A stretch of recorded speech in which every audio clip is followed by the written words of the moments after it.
ओम शांति। 25 नवंबर 2022। मीठे प्यारे बाबा के आज के मधुर महावाक्य। आज की मुरली के कुछ विशेष पॉइंट्स।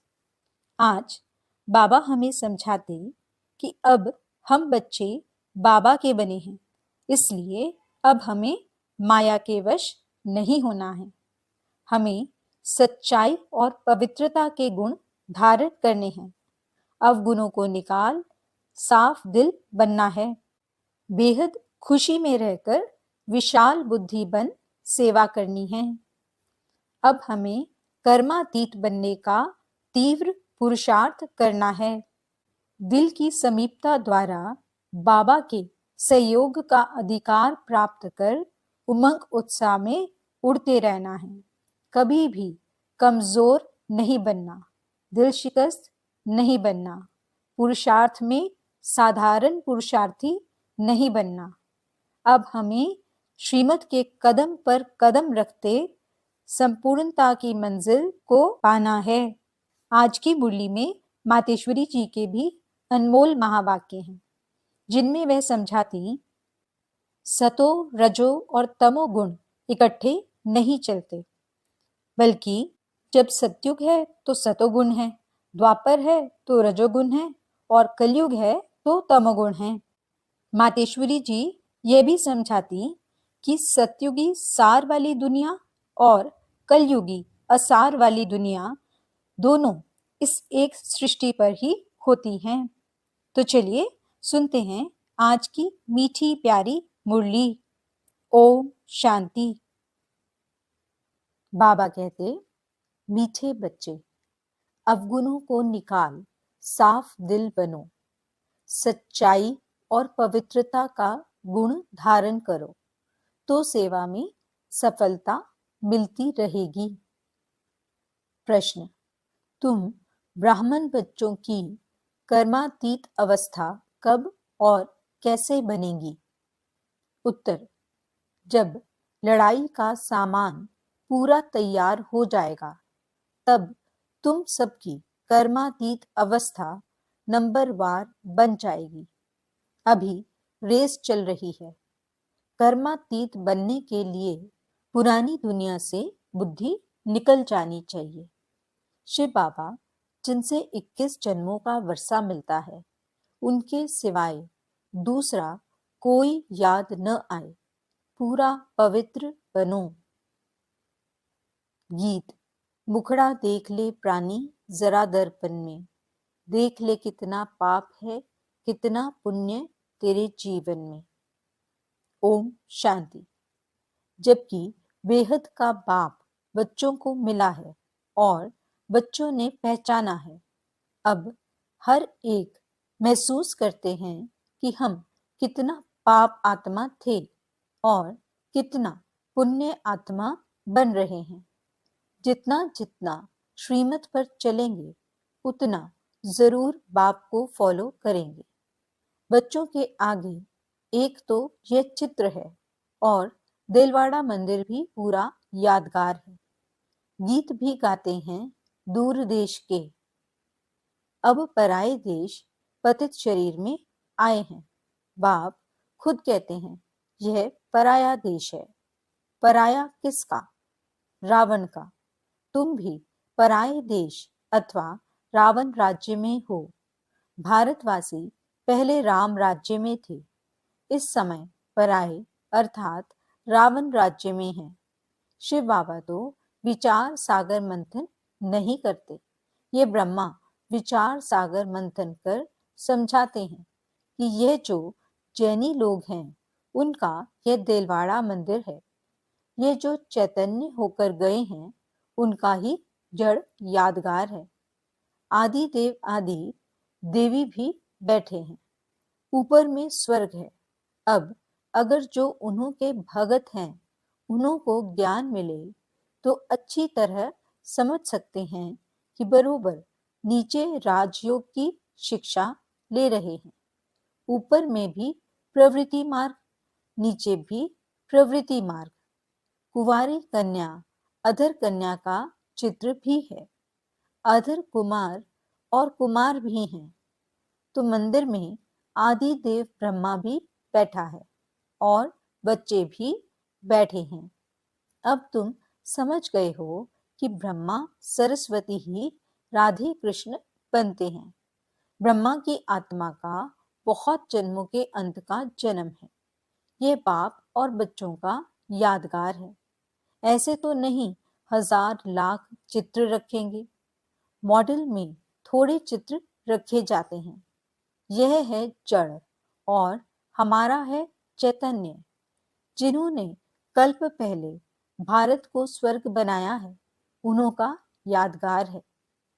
जगत अम्बा, जगत पिता और उनके बच्चे हैं। मेजॉरिटी माताओं की होने कारण बी के नाम लिख दिया है। मंदिर में भी कुंवारी कन्या और अधर देवी है। अंदर जाएंगे तो हाथियों पर मेल्स के चित्र हैं।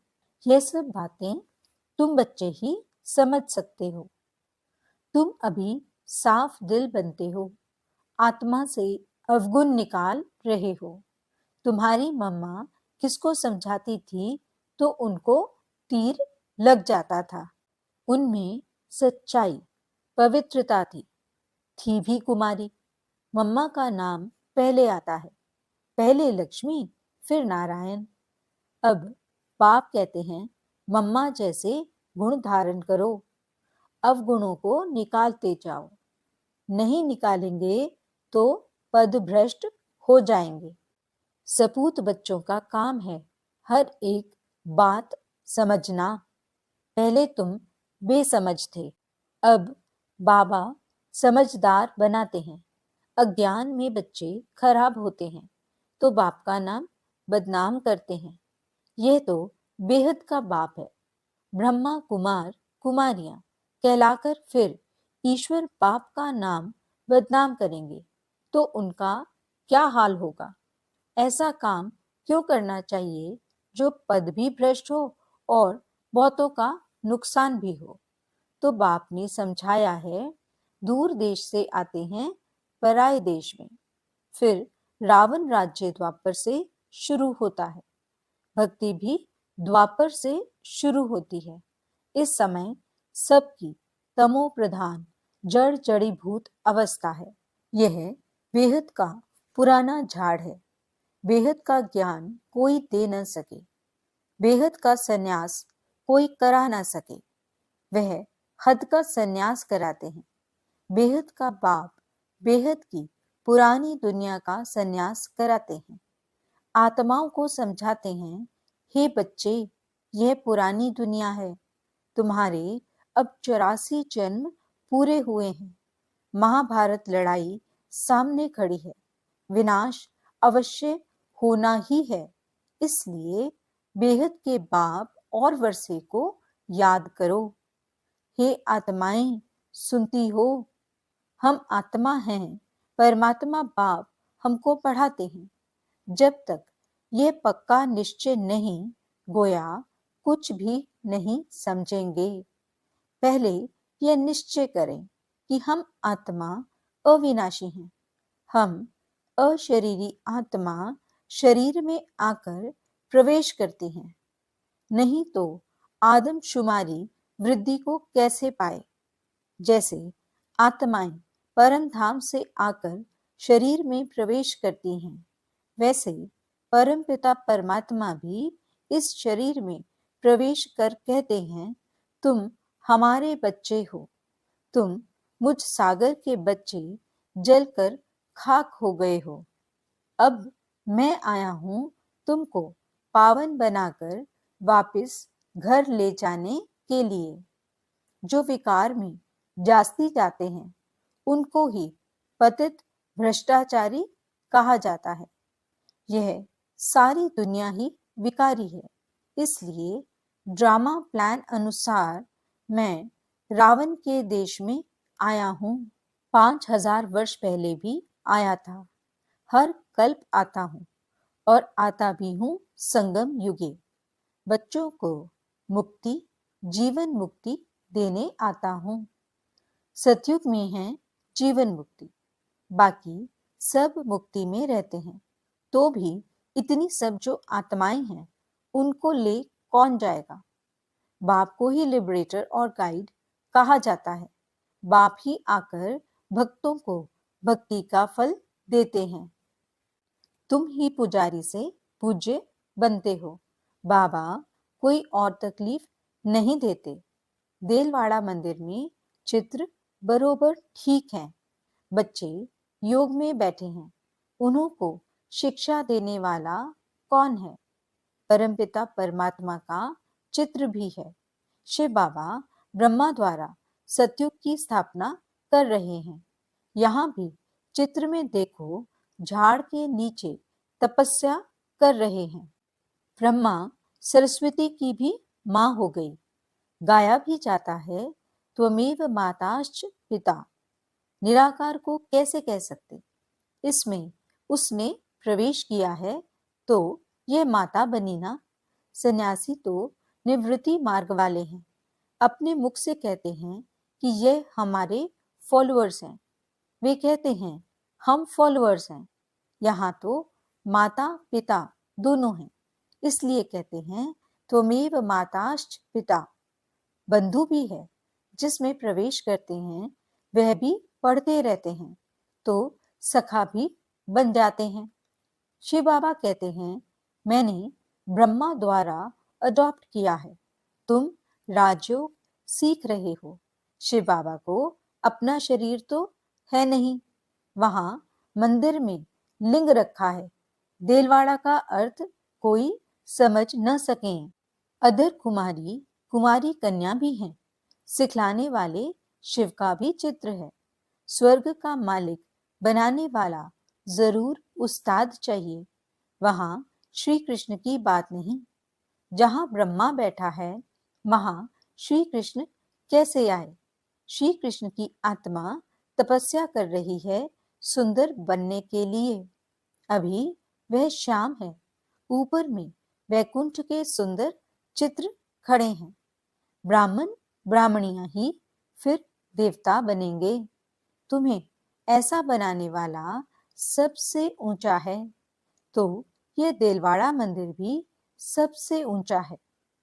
तुम बच्चे ज्ञान तो सबको देते हो, लेकिन कई समझते हैं कि ज्ञान में आकर पति पत्नी दोनों साथ रहते पवित्र रहें।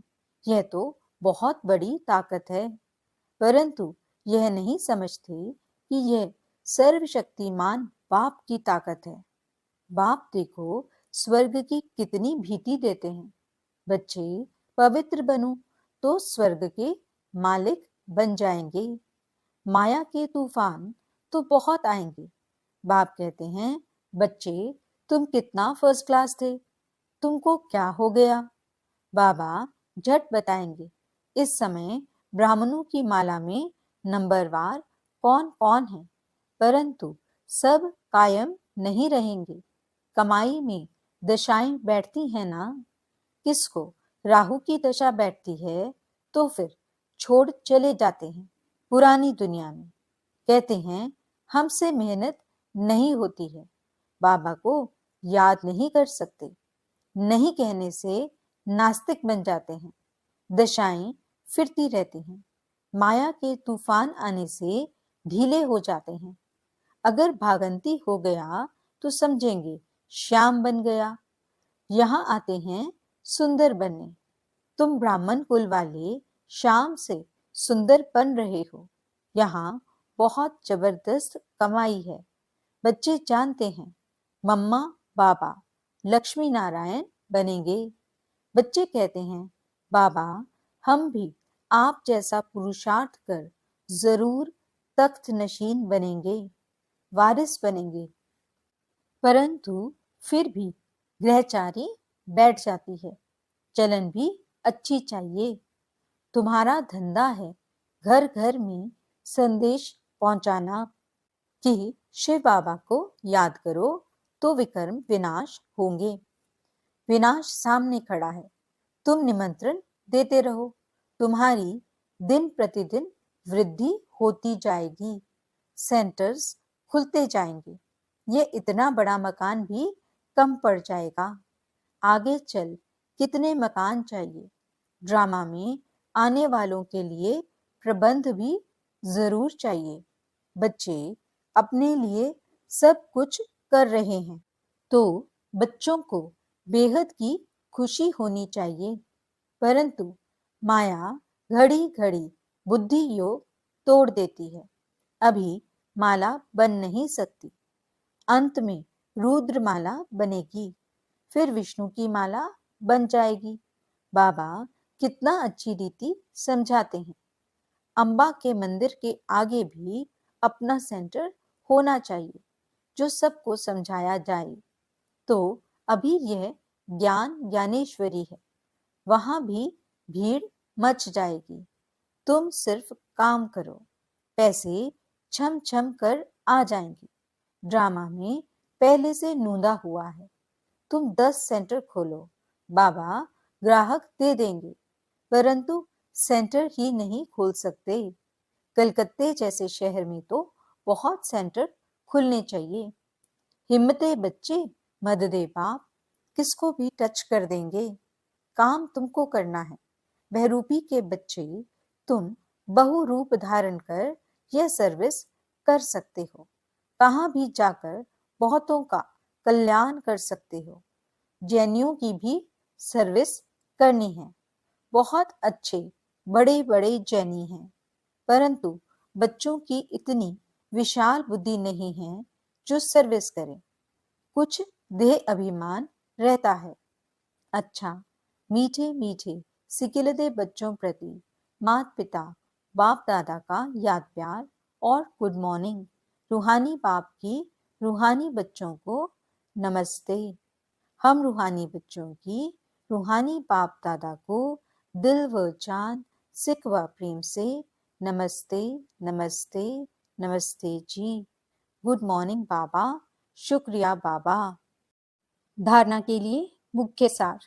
पहला पॉइंट, बाप का बनकर माया के वश नहीं होना है। कर्मातीत बनने का पुरुषार्थ करना है। बाप को भूल नास्तिक नहीं बनना है। दूसरा पॉइंट, बुद्धि से बेहद का संन्यास करना है। बेहद खुशी में रहकर विशाल बुद्धि बन सेवा करनी है। वरदान, दिल की समीपता द्वारा सहयोग का अधिकार प्राप्त कर उमंग उत्साह में उड़ने वाले तीव्र पुरुषार्थी भव। जो बच्चे दूर बैठे भी सदा बाप की दिल के समीप हैं, उन्हें सहयोग का अधिकार प्राप्त है और अंत तक सहयोग मिलता रहेगा। इसलिए इस अधिकार की स्मृति से कभी भी न तो कमजोर बनना, न दिल शिकस्त बनना, न पुरुषार्थ में साधारण पुरुषार्थी बनना। बाप कंबाइंड है, इसलिए सदा उमंग उत्साह से तीव्र पुरुषार्थी बन आगे बढ़ते रहना। कमजोरी व दिल शिकस्तपन बाप के हवाले कर दो। अपने पास सिर्फ उमंग उत्साह रखो। स्लोगन, श्रीमत के कदम पर कदम रखते चलो तो संपूर्णता की मंजिल समीप आ जाएगी। मातेश्वरी जी के अनमोल महावाक्य। पहला पॉइंट, सतोगुणी, रजोगुणी, तमोगुणी, यह 3 शब्द कहते हैं। इसको यथार्थ समझना जरूरी है। मनुष्य समझते हैं ये तीनों गुण इकट्ठे चलते रहते हैं, परंतु विवेक क्या कहता है?